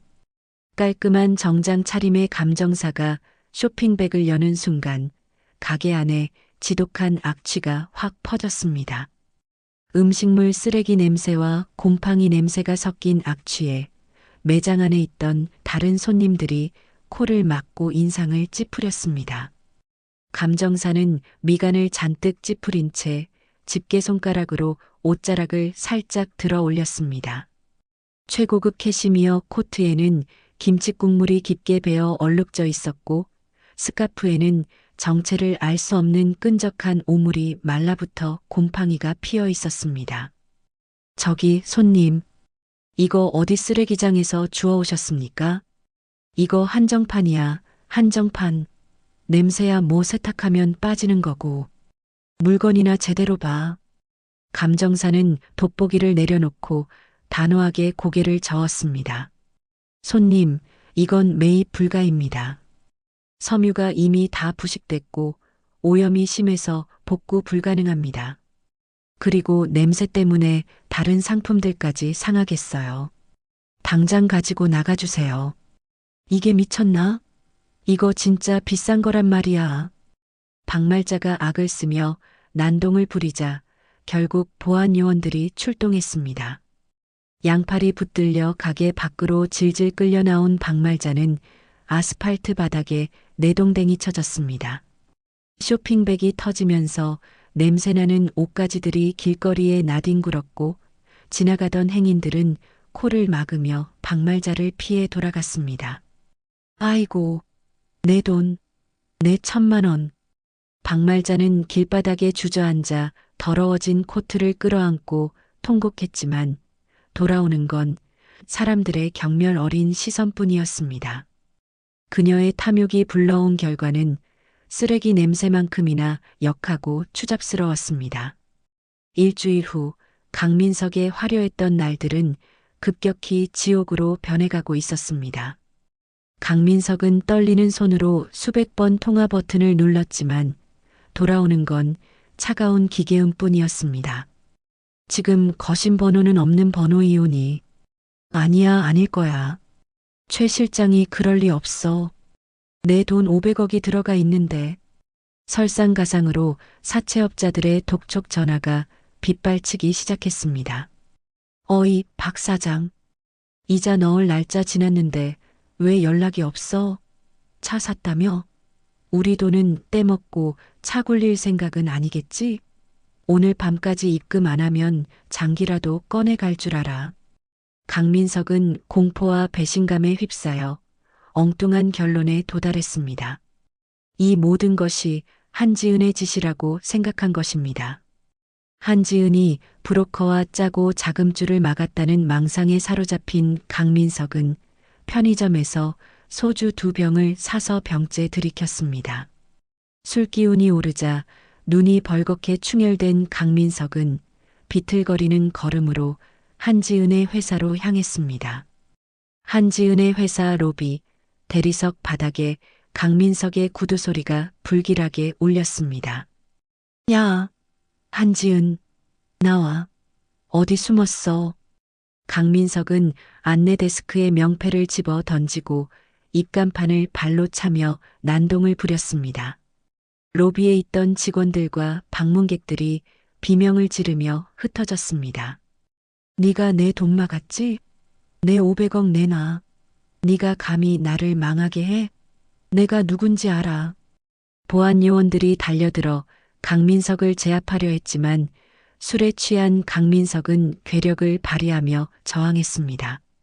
강민석이 보안 요원의 멱살을 잡고 흔들 때 한지은은 15층 임원실에서 이 모든 상황을 모니터로 지켜보고 있었습니다. 한지은은 인터폰을 들어 비서에게 짧게 지시했습니다. 경찰 도착했나요? 네, 그럼 준비해둔 서류 넘기세요. 업무방해, 기물파손, 스토킹, 그리고 불법 도박 및 사기 대출 혐의 증거자료까지 전부 다요. 잠시 후 화면 속에는 경찰들이 들이닥쳐 강민석에게 수갑을 채우는 장면이 잡혔습니다. 한지은, 두고 봐. 내가 나가기만 하면 너 가만 안 둬. 내 돈 내놔. 내 돈. 경찰차 뒷좌석에 구겨지듯 태워지는 강민석의 처참한 모습을 보며 한지은은 씁쓸한 미소를 지었습니다. 한지은은 모니터를 끄고 창밖으로 보이는 도시의 풍경을 바라보았습니다. 강민석의 몰락은 이제 시작일 뿐이었습니다. 유치장에서 하룻밤을 보내고 풀려난 강민석은 떡진 머리에 초췌한 몰골로 아파트 복도를 비틀거리며 걸어왔습니다. 집 앞에 도착한 강민석은 자신의 눈을 의심하며 눈을 비볐습니다. 굳게 닫혀 있어야 할 현관문이 활짝 열려 있고 집 안에서는 쿵쿵거리는 소음과 사람들의 고함 소리가 터져 나오고 있었기 때문입니다. 강민석이 허겁지겁 신발을 신은 채 거실로 뛰어들자 온 집안이 빨간색 압류 딱지로 도배된 처참한 광경이 펼쳐졌습니다. 검은 조끼를 입은 건장한 사내들이 TV와 소파, 냉장고에 딱지를 붙이고 있었고 법원 집행관들은 가재도구를 밖으로 실어 나르고 있었습니다. 강민석이 집행관의 팔을 붙잡고 악을 썼습니다. 이게 뭐 하는 짓입니까? 남의 집에 허락도 없이 들어와서. 집행관은 귀찮다는 듯 강민석의 손을 뿌리치며 무미건조하게 대답했습니다. 채권자들의 압류 신청이 들어와서 강제 집행 중입니다. 비키세요. 공무집행 방해로 다시 들어가고 싶지 않으면.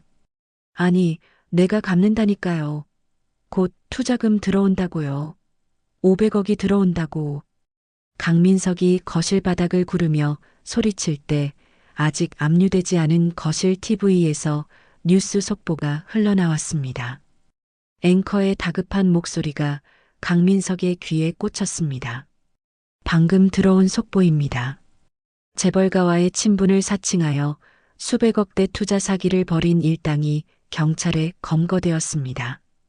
주모자 최모 씨는 유령 회사의 비상장 주식을 미끼로 피해자들을 유혹했으며 강민석은 감전이라도 된 듯 TV 화면 앞으로 기어갔습니다. 화면에는 마스크와 모자로 얼굴을 가린 채 경찰에 연행되는 최 브로커의 모습이 잡혔습니다. 최 브로커는 기자들의 질문에 고개를 숙인 채 호송차에 올랐습니다. 피해자 대부분은 일확천금을 노린 40대 직장인들로 피해 금액은 돌려받기 힘들 것으로 보입니다. 강민석의 동공이 지진이 난 듯 흔들렸습니다. 500억은커녕 전세 보증금과 사채빚 그리고 자신의 인생이 송두리째 날아갔다는 사실이 그제야 피부로 와닿았습니다. 강민석은 다리에 힘이 풀려 그 자리에 주저앉고 말았습니다. 거짓말, 거짓말이야. 내 돈, 내 인생. 그때 안방 쪽에서 박말자의 찢어지는 비명이 들려왔습니다. 안 돼. 이건 절대 못 가져가. 내가 이걸 어떻게 샀는데. 사내들이 박말자가 목숨처럼 아끼던 최고급 안마의자를 낑낑대며 들고 나오고 있었고 박말자는 안마의자 다리에 매미처럼 매달려 질질 끌려 나오고 있었습니다. 박말자는 헝클어진 머리를 흔들며 통곡했습니다. 이거 내 거야. 우리 아들이 사준 거라고. 나 놓으란 말이야. 아줌마 이거 나요. 다치기 싫으면 비키쇼. 사내들이 거칠게 박말자를 떼어내자 박말자는 거실 바닥에 널브러졌습니다. 텅 빈 거실에는 이제 아무것도 남지 않았습니다. 오직 박말자가 쓰레기통에서 주워왔던 곰팡이 핀 코트와 짝퉁 가방만이 덩그러니 바닥에 굴러다니고 있었습니다. 집행관들도 그것들은 돈이 되지 않는다고 판단했는지 거들떠보지도 않았습니다. 강민석과 박말자는 텅 빈 집에서 서로를 멍하니 바라보았습니다. 잠시 후 쫓겨나다시피 집 밖으로 나온 박말자는 갈 곳이 없어지자 평소 친하게 지내던 교회 권사님 댁을 떠올렸습니다. 그래, 권사님은 받아줄 거야. 내가 11조를 얼마나 많이 냈는데. 박말자는 슬리퍼 바람으로 헐떡거리며 권사님의 단독주택 대문을 두드렸습니다. 권사님, 저예요. 민석이 엄마. 문 좀 열어주세요. 우리 좀 살려주세요. 한참 만에 대문이 열리고 권사가 나왔지만 그녀의 손에는 굵은 소금이 들려 있었습니다. 권사는 경멸 어린 표정으로 박말자의 얼굴에 소금을 팍 뿌렸습니다. 어디서 사기꾼 집안이 감히 남의 집 대문을 두드려. 재수없게. 따가운 소금 알갱이가 박말자의 눈과 입으로 들어갔습니다. 박말자가 눈을 못 뜨고 비틀거리자 권사는 차갑게 쏘아붙였습니다. 동네방네 소문 다 났어. 하나님이 천벌을 내리신 거야. 썩 꺼져. 다시는 우리 교회 얼씬도 하지 마. 쾅! 대문이 닫히는 소리가 골목길에 매정하게 울려 퍼졌습니다. 박말자는 닫힌 대문 앞에서 털썩 주저앉아 엉엉 울음을 터뜨렸습니다. 지나가던 동네 개가 지저댔지만 아무도 그들을 도와주는 사람은 없었습니다. 경찰서 형사과 사무실. 강민석은 조사관 책상 앞에 앉아 억울하다며 책상을 내리쳤습니다. 형사님, 저도 피해자라니까요. 그 최 실장이라는 놈한테 속아서 도장 찍은 것뿐이라고요. 제 돈 찾아주세요. 네. 담당 형사는 피로에 찌든 얼굴로 서류를 넘기며 퉁명스럽게 대꾸했습니다. 강민석 씨, 지금 상황 파악이 안 되십니까? 본인은 단순 사기 피해자가 아니에요. 징역 살 준비나 하셔야겠습니다. 네. 징역이요? 안 돼요. 저는 그냥 가장으로서 잘 살아보려고. 그때 조사실 문이 열리고 한지은이 변호사를 대동하고 들어왔습니다. 강민석은 구세주라도 만난 듯 벌떡 일어나 한지은에게 달려들려다 경찰에게 제지당했습니다. 지은아, 여보, 나 좀 살려줘. 나 억울해 죽겠어. 한지은은 선글라스를 천천히 벗으며 강민석을 싸늘하게 내려다보았습니다. 그녀의 눈빛에는 일말의 동정도 남아있지 않았습니다. 한지은은 형사에게 가볍게 목례를 하고 강민석의 맞은편 의자에 앉았습니다. 참고인 조사받으러 왔습니다. 할 말이 있다고 해서 왔는데 꼴이 말이 아니네. 강민석은 책상 위로 몸을 숙이며 두 손을 싹싹 빌었습니다. 지은아, 내가 잘못했어. 눈이 멀었었나 봐. 한 번만 합의해줘. 응?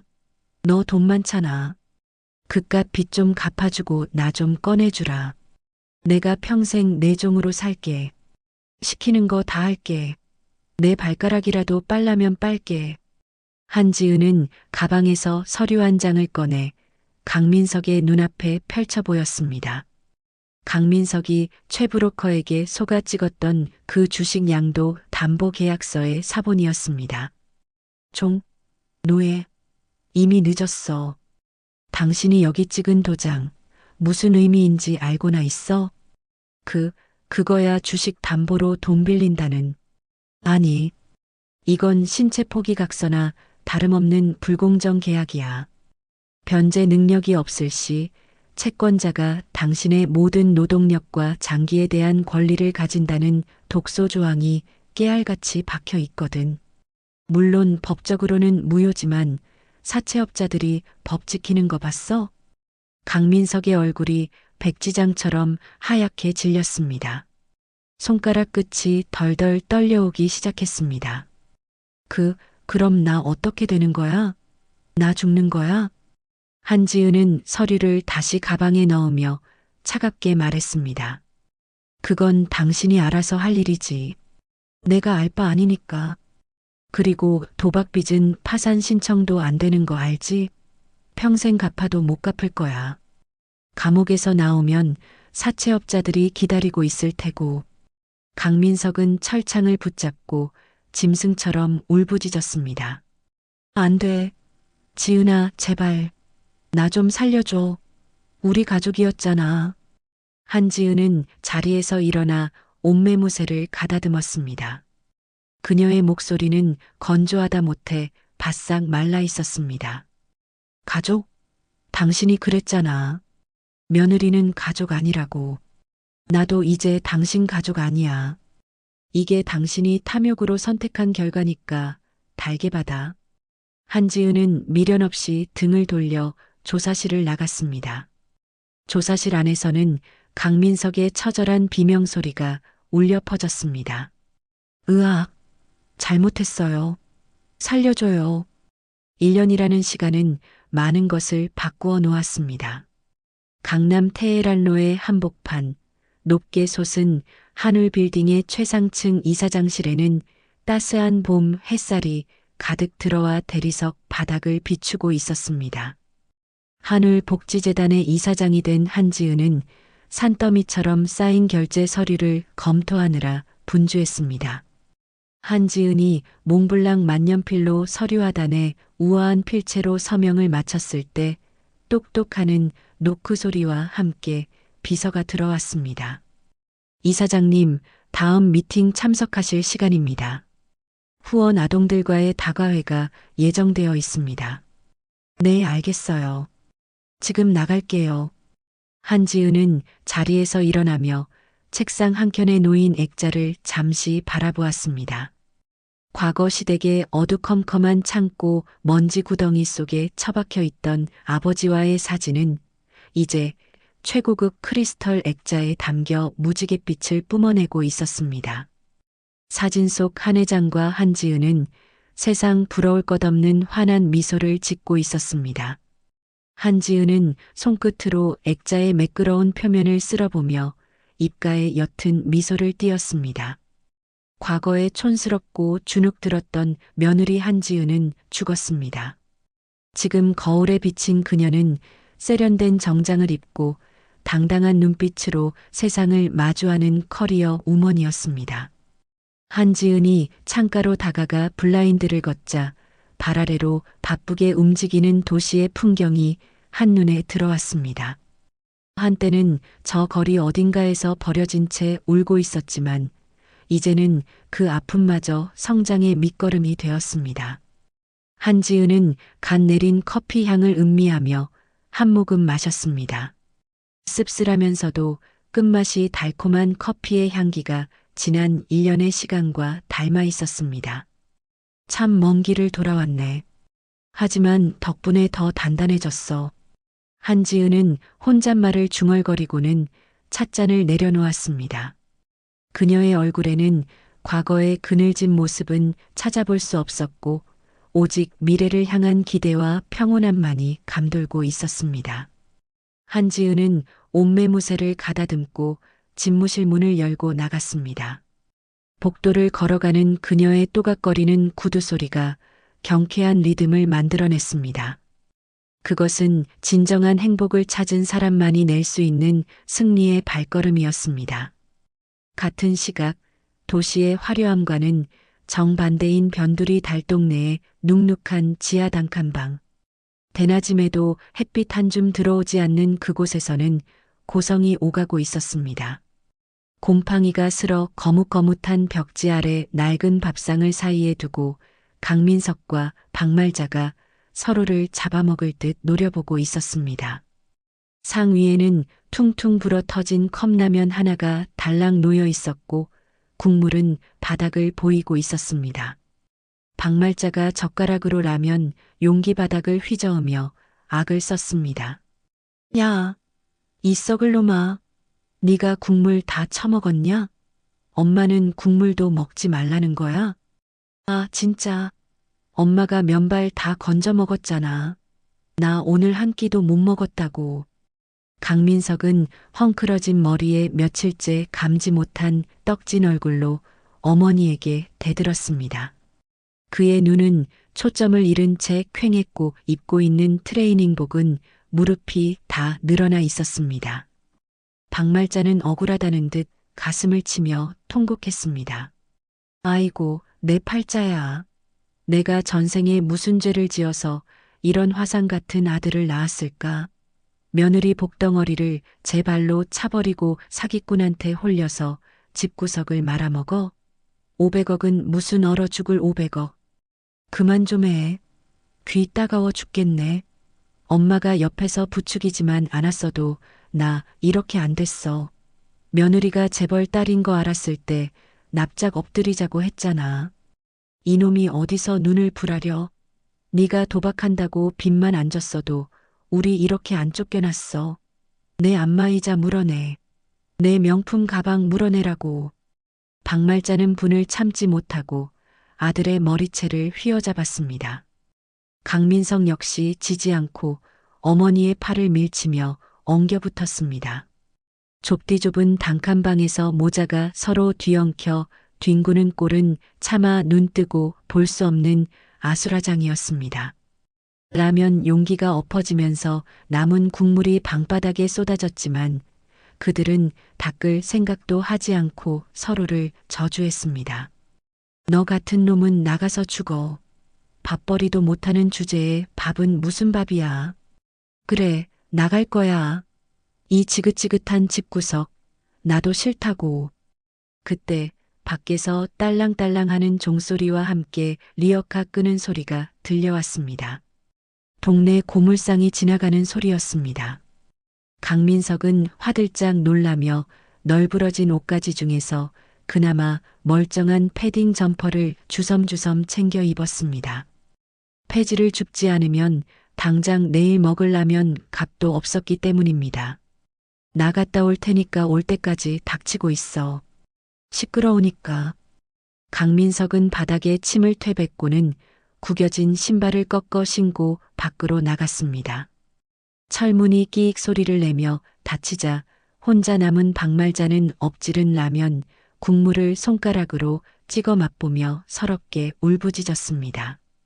지은아, 며느라, 내가 잘못했다. 갈비찜 해줄게. 돌아와라, 아이고. 박말자의 허망한 외침은 곰팡이 핀 벽에 부딪혀 공허하게 흩어졌습니다. 지하방 밖 골목길을 걸어가던 강민석은 전봇대에 붙은 한울복지재단 포스터를 발견했습니다. 포스터 속에서 환하게 웃고 있는 한지은의 얼굴을 본 강민석은 들고 있던 집게를 떨어뜨리며 자리에 주저앉았습니다. 지나가던 행인들이 노숙자 몰골을 한 강민석을 보고 코를 막으며 피해갔습니다. 저 사람 봐. 젊은 사람이 안 됐네. 쯧쯧, 술 냄새 봐라. 가까이 가지 마. 강민석은 행인들의 비웃음을 들으며 자신의 탐욕이 부른 지옥 같은 현실을 뼈저리게 실감했습니다. 다시 지하방 안 천장에 매달린 낡은 뱅열전구가 지직거리는 소리를 내며 깜빡거렸습니다. 파리 한 마리가 앵앵거리며 박말자의 주위를 맴돌았습니다. 깜빡 깜빡 위태롭게 흔들리던 불빛이 픽 소리를 내며 완전히 꺼져버렸습니다. 칠흑 같은 어둠이 찾아온 지하 단칸방에는 박말자의 흐느끼는 소리와 쥐가 긁어대는 소리만이 남겨졌습니다. 그들의 비참한 몰락은 이제 막 시작되었을 뿐 끝이 보이지 않는 긴 터널과도 같았습니다. 가족이라는 핑계로 며느리의 희생을 당연시하던 그들의 비참한 최후, 통쾌하셨나요? 지은 씨가 되찾은 환한 미소처럼 여러분의 삶에도 늘 따뜻한 햇살과 행복이 머물기를 진심으로 기원합니다. 권선징악의 결말이 여러분께 사이다 같은 시원한 위로가 되었기를 바라며 이야기를 마칩니다. 이야기를 끝까지 들어주신 분이 계시다면 잘 들었다고 댓글 하나만 남겨주세요. 감사합니다.